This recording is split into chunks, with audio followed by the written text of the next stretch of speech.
modeling series right inside of Blender. This is going to be a free course on how to create a character right inside of Blender and export it to game engines like Unreal Engine and Unity. So let's have a look at the overview.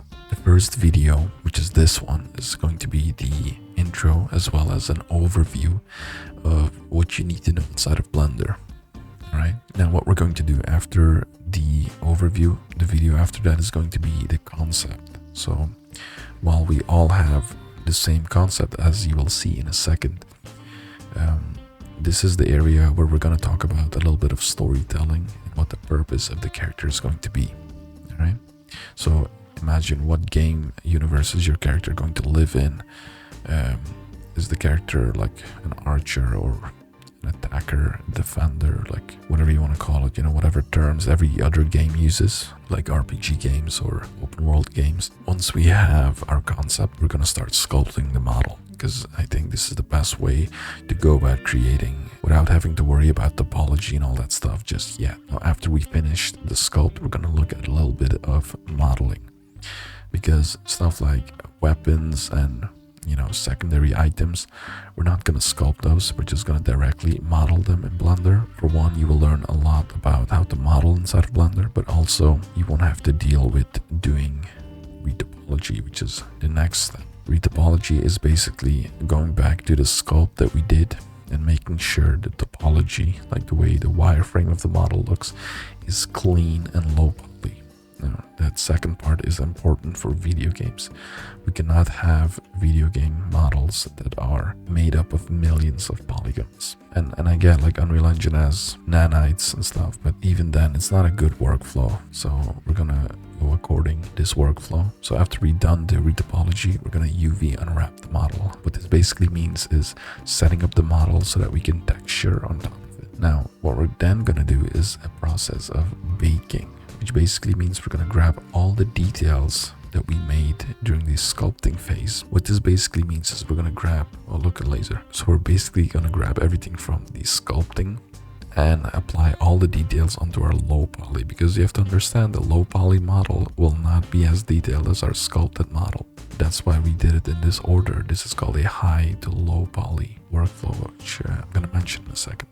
So after we've baked it, that's when we're going to the texturing phase, and this is where we can add all the colors and different materials, and this is a pretty fun step actually. Then comes a step that's not as favored, at least in these 3D communities. People don't really like this, and that is the rigging and weight painting. And I know this might sound scary, but I have a few tricks up my sleeve to show you how to do this without having to, you know, scratch your head constantly. We're gonna quickly look at LODs after that, and it's time to export it to either Unity or Unreal Engine. I'm gonna cover both software, but of course the choice is yours which one you're gonna choose. Maybe you're gonna do like the Cry engine or a completely different engine that's not listed here, but the process will remain the same. Then we're gonna do some renders in either software. And finally, we have the conclusion and reflection phase where we're going to look back at this course. All right. Now, first off, this model, the original concept was made by this artist on Twitter, and this concept is basically an egg girl, which I thought was a really cute concept. And I did ask the original artist for permission. Same thing with this piece of art, which is a fan art of the same character. Some things are different, like she's not wearing shoes, and ironically this is the first version of this character that I found. So in this course we're gonna base our character on this version. But yeah, also this character, this version was made by this artist on ArtStation, so you can check them out.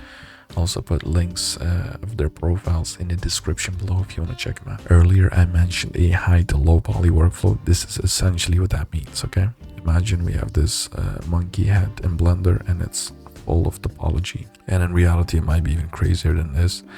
But we want to go to this character, right? Because it's very light and we can do all kinds of stuff with it. And Unreal Engine or Unity won't hate us with this model because it will run very well. Now, we can still have all the details on this model onto this character. That's where the baking and retopology and all that stuff comes in. Let's talk about hardware for a second. Now, I did mention we're going to sculpt. If you have a tablet at your disposal, use it, because it will be far better than using a mouse. Now, I understand that not everybody has, you know, the budget or the money to buy a pen tablet. There are quite a few cheap options on Amazon, like Huion or XP Pen. But if that is also above your budget, don't worry. I don't want to make this tutorial series exclusive. I want to make sure everybody can follow along. So, you know, even if you had a trackpad, which is really crazy, but I'm gonna do half of the sculpting using my pen tablet, but the other half of the character I'm gonna sculpt using my mouse, just to keep it fair and also show you some tricks. But by all means, if you have a tablet, use your tablet. And last but not least, I'm gonna provide you the reference sheet that I made inside of Blender. So this character is gonna be what we're gonna be creating, and I'll have, you know, the height, and there's a bunch of stuff off screen here, but you can download that at also.gumroad.com, but I'll also put a link in the description below. Just go on there, click on the asset on this reference sheet, and it will probably ask you to type a price. Just type in 0 and you can download it for free, and then, you know, we hop into Blender. So let's do that. All right, here we are right inside of Blender. Imagine you've never touched Blender, or rather, I would have to imagine, because I have over 4 years of experience. So, you know, I'm going to try to compress 4 years of experience into this course. So let's say you're in Blender. In the lower left, by the way, you will see exactly what button I push.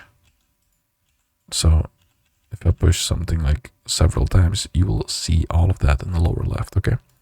So the first things first, navigation. I know when I get into new software, the first thing I do is navigate the camera. Like, what do I do? How do I select objects? How do I delete them? How do I add them? Rotate, scale, all this stuff.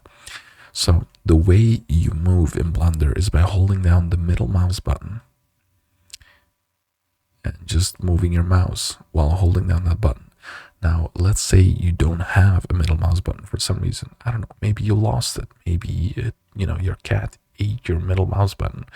Or maybe more realistic for some people, maybe you're using a laptop with a trackpad. No, I didn't think of that first. In that case, don't worry. You can click on this gizmo over here. This is what it's called. If you hover over it, it will light up. Just click and hold and move it around like that. Sometimes I use this thing myself because I'm too lazy to just click the middle mouse button. Like, how lazy do you have to be, right? Now, if you click on the individual letters over here, so we have Z, it will go to the top. You know, if you press X or Y, just, you know, try it out. It will switch to views. Now, what does that mean, X, Y, Z? Basically, the directions. You can see these lines as well. So this green line corresponds to, you know, the Y-axis, and the red one corresponds to the X-axis. Now, we don't have a blue axis over here because by default it's hidden, but you can enable it by going over here to the overlays, click this drop-down menu, and you can enable it, but you don't need it anyway. It's you know, there's a reason why they hate it, I guess. Okay, so that's how to orbit the camera, right? That's what it's called, orbiting, like you're rotating around something. The way the moon orbits around the Earth, we orbit around this cube. There we go. Now, what if you want to pan the camera, like move it around? Now, you hold down Shift and middle mouse button, and you can move it. If you don't want to use that shortcut, which I really recommend you do use the shortcuts, you can click this little hand icon, click and hold it, and it will do the exact same thing. I feel like these buttons are made for like people that either don't have certain buttons or just are incredibly lazy like myself.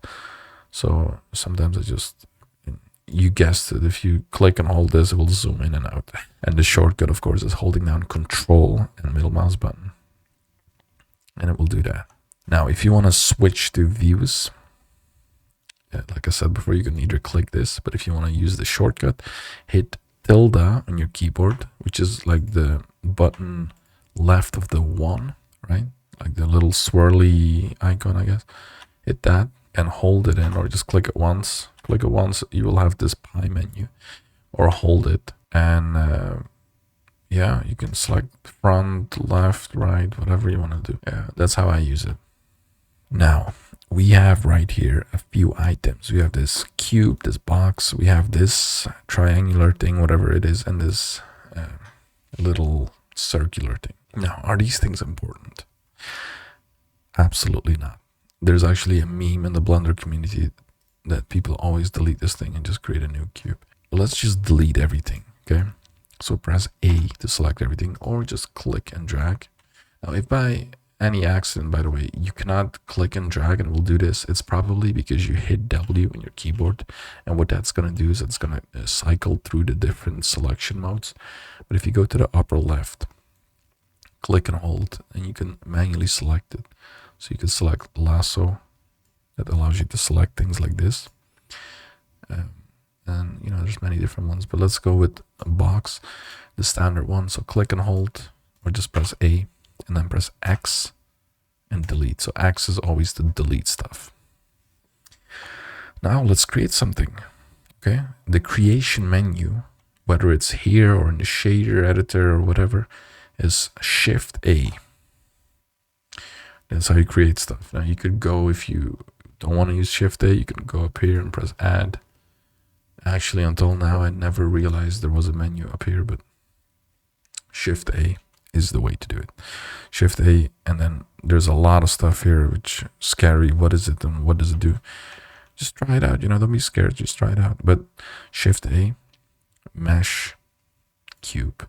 And by the way, the other thing about Blender that's really cool, don't be scared if you mess anything up. If you by accident you click and you create all kinds of menus, and maybe you selected this and oh my god, what is it doing, and what is this? I want to go back to how things were. I want to go back to my youth. Okay, maybe not that, but if you want to go back to the original Blender state, just press File, New, General, and then press Don't Save. There you go, and now we're back and everything is restored the way it's supposed to be. So yeah, I'm gonna do it again. I'm gonna select everything, press X and delete. I'm gonna hit Shift A, create a mesh, and I'm just gonna create a, you see you have a lot of different options. You might not have some of these options because I enabled some add-ons, but that's fine, we don't need those. But the one that you will most likely have are these. So I'm gonna select the monkey. And there we go, zoomed in. By the way, did you notice how I did that? You saw over here numpad 0 or numpad period. If you have a numpad on your keyboard and you press the period key, it will zoom into whatever object you selected. And if you don't have a numpad, buy one, or go into edit preferences, and under let's see, key map, instead of looking for all these things, you could just type in, there you go, you could just type in the name of the keypad, the keybind numpad period, and that's show active. So then you could just select this, change it to something else. Maybe you don't want it to be a keyboard button, but a mouse button or something else. So yeah, that's all up to you. Make sure you don't forget to click this and hit save, and then yeah, get out of there. Let's just quickly go through the most important modes that we're in. So right now we're in the object mode, and the object mode, you're basically here to, I guess, look at your models and you can move them around. I didn't cover that. So how do you move things? Well, you can select this tool over here and it gives you that gizmo that you've probably seen in different software, and you can click on this one to rotate, this one to scale. Yeah, if you click this one, you can move it like that. If you click in the middle, you can move it freely. Same thing with rotation. Look at that, we're creating art, okay? This is art. This is very tedious. What I love about Blender is that it has some really nice and quick shortcuts to do this sort of stuff. So if you press G, it will move it, and G of course stands for move. Does that make sense? No. So G to move an object. And then what if you want to move it on one axis? Oh my god, we have a problem. No, we don't. Remember how before I said there's X, Y, and Z, the axes that we have over here? Well, guess what? If you press G and I follow it up with one of these axes over there. So let's say we press X, now it's locked onto the X axis. But what if you made a mistake? You have to change it to the Z axis. No problemo. Just press Z and there you go. Or Y. And you could just toggle through these things all day long. And you know, have fun that way in life instead of playing video games or watching the same show on Netflix. And you might have guessed it because you are a genius after all. If you can do this on the move tool, you can do it on the rotation tool. So R, you know, as it stands, R stands for rotate. You can do it on the X, the Z, or the Y. And the same for scale. So S for scale, X, Y, Z, all that stuff. So yeah, that's the basic transformation tools that you need. So now let's modify this monkey. So go in edit mode, and you can either click on the top left, select object mode, go to edit mode. But of course, this is such a rudimentary thing, you know, shortcut for it, hit tab, and it goes between object and edit mode, see? So now in edit mode, you'll see a whole bunch of buttons here, and what do they do, and what do I need them? No, you don't. Or you could use these, but we're gonna use shortcuts because it's far better, okay? So first of all, in the top, we have 3 small buttons here. Are they important? Yes, they are. You know, if you look at our model, I'm just gonna, don't worry, this is not important. You don't have to do this. I just want to show you right now. If I cycle through them, you see what happens. If I press 1, 2, and 3. Again, 1, you see dots. 2, you don't see anything. And 3, if I go in this mode, you see these dots again. So what that means is if I press 1, you're in vertex mode. That means you can select every dot, which we call vertex or vertices plural, and you can move them around. 2 means edge mode. That means you can select every line here, or as we call it, edge. And you better not call it line anymore after this, or you'll be, yeah, the edge, you can move that. And 3, as you guessed it, face or polygon, but we call it face around here.